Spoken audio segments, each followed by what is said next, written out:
सभी को सुप्रभात। आज हम जिस संधि की बात करने वाले हैं उसका नाम है उत्व विसर्ग संधि। देखिए, हमें इसके नाम से पता लग रहा होगा, इसके अंदर हमने एक शब्द बोला है उत्व।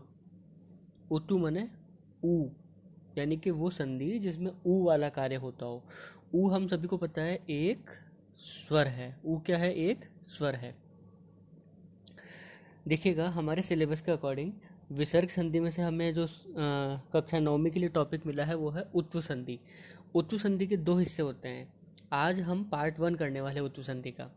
तो पहली जो उत्व संधि का कार्य है वो कैसे होता है वो एक बार हम देखते हैं।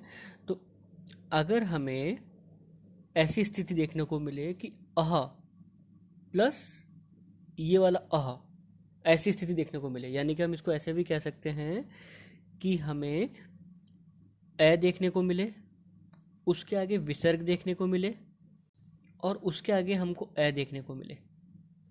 अ विसर्ग अ, ये स्थिति अगर हमको देखने को मिले तो ये संधि काम करती है। ये स्थिति देखने को मिलेगी तो ये संधि काम करेगी। अब क्या काम करेगी? तो ये संधि इस विसर्ग की जगह पर ऊ कर देगी। विसर्ग की जगह पर क्या कर देगी? ऊ कर देगी। तो नियम फिर से सुन लीजिए। अगर अ के बाद विसर्ग हो और फिर से ए हो तो विसर्ग की जगह पर ऊ हो जाता है। विसर्ग की जगह पर क्या हो जाता है? ऊ हो जाता है। अब इसको एक बार हम एग्जाम्पल से समझते हैं। देखिए, हमारे सामने पहला एग्जाम्पल था रामः प्लस अस्ति। देखिए, ये अगर आप मैं की बात करेंगे तो मैं में आपको अह दिखेगा यहाँ पर। ये देखिए, हमें अह दिखा, प्लस में क्या है? प्लस में हमारे सामने फिर से अ है। तो हमारी ये स्थिति आ गई, अह प्लस अ। यही स्थिति की बात हम यहाँ पर कर रहे थे। अह प्लस अ अगर हमको देखने को मिलेगा तो विसर्ग की जगह पे क्या करना है? ऊ करना है। चलिए हम कर देते हैं। मान लीजिए हमने किया यहाँ पर, तो राम में जो मैं है, मैं में मैं के अंत में आपको अह दिखेगा। इस अह के विसर्ग की जगह पर आपने ऊ कर दिया, तो क्या स्थिति रही हमारे सामने? हमारे सामने स्थिति बनेगी राम ऊ अस्ति। एक चीज का ध्यान रखिएगा, यहाँ पर ये जो अंत में मैं बचा है ये मैं आधा है, क्योंकि इसके अंदर जो ए था, सॉरी, ये नाम में जो मैं है ये मैं के अंदर ए है, इसका मतलब ये आधा नहीं है, ये पूरा ही है। इसको हम ऐसा मिटा देते हैं। तो हमारे सामने स्थिति बची राम ऊ अस्ति। अब आप लोग एक बार याद कीजिए, हम लोगों ने जब स्वर संधि पढ़ी थी तो हमने एक संधि पढ़ी थी गुण संधि। गुण संधि में क्या होता है कि अ प्लस उ, इसको मिला के हम क्या करते हैं? ओ बनाते हैं। अब आप एक बात यहाँ पे नोट कीजिए, यहाँ पर भी आपको क्या स्थिति देखने को मिल रही है? अ प्लस उ, दोनों को मिला के आप क्या कर देंगे? अ प्लस उ मिला के आपने क्या बना दिया? ओ बना दिया। तो हमारे सामने स्थिति क्या बनी? रामो प्लस अस्ति। रामो प्लस अस्ति।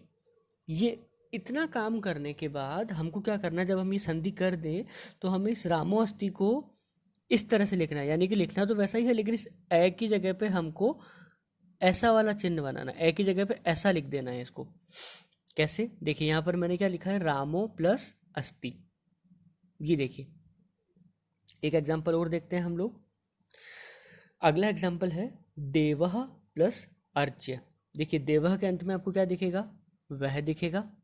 वह को अगर आप स्प्लिट करेंगे, वह को अगर आप विच्छेदित करेंगे तो आपको दिखेगा व प्लस अ, और ए में विसर्ग लगा हुआ है। हमें तो अंत में ये देखना है कि अह लिख रहा है क्या। तो हमें यहाँ पर देव हमें अह दिखा, बिल्कुल दिखा, प्लस आगे क्या है? आगे हमको ए दिखा। तो अह प्लस ए, क्या हमारी यही वाली स्थिति आ गई फिर से? बिल्कुल हमारी यही वाली स्थिति आ गई। हमें अह के बाद ए देखने को मिला। तो कर दीजिए, विसर्ग के स्थान पर हमने क्या कर दिया? ऊ कर दिया। तो हमारे सामने क्या स्थिति बनी? हमारे सामने स्थिति बनी देव ऊ अर्च्य। देव ऊ अर्च्य। अब देखिए, इस व में ए है और आगे ऊ है, दोनों को मिला के आप क्या बना देंगे? ओ। क्या बन गया? देवो अर्च्य। देवो अर्च्य। अब मैंने आपको क्या बोला था, जब आप ये संधि कर देंगे, इस उत्तु संधि की बात कर रहे हैं केवल, जब आप ये काम कर देंगे तो आपको इसको कैसे लिखना है? इस तरह से चिन्ह बनाते हुए लिखना है। तो बना दीजिए, हम इसको लिख देते हैं। मान लीजिए हम अगर इसको लिखना चाहेंगे तो कैसे लिखेंगे? देवो, अब अर्च्य में ऐसा नहीं लिख के हम ऐसा वाला बना देंगे, देवो अर्च्य। देवो अर्च्य।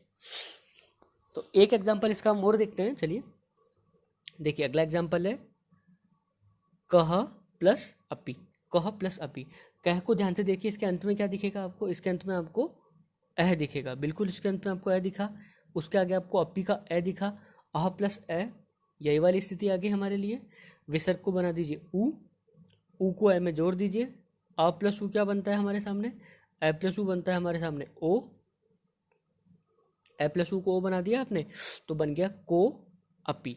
अब इसको हम ऐसे लिखते हैं, लेकिन चूंकि हमने यहाँ पर ये संधि कर दी है, इसको इंडिकेट करने के लिए हम इसको ऐसा लिख देंगे को अपी, और इस ऐप की जगह पे ऐसा वाला चिन्ह बना देंगे।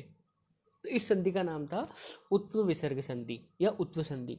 इसका आज हमने पार्ट 1 देखा है या एक काम देखा है, इसी में एक दूसरा काम और होता है, उसको हम देखेंगे अगले वीडियो में। अब हम इसके कुछ प्रैक्टिस क्वेश्चंस को सॉल्व करते हैं, आइए। प्रैक्टिस क्वेश्चंस को सॉल्व करने से पहले एक बार मैं आपको नियम फिर से याद दिला दूं। अगर आपको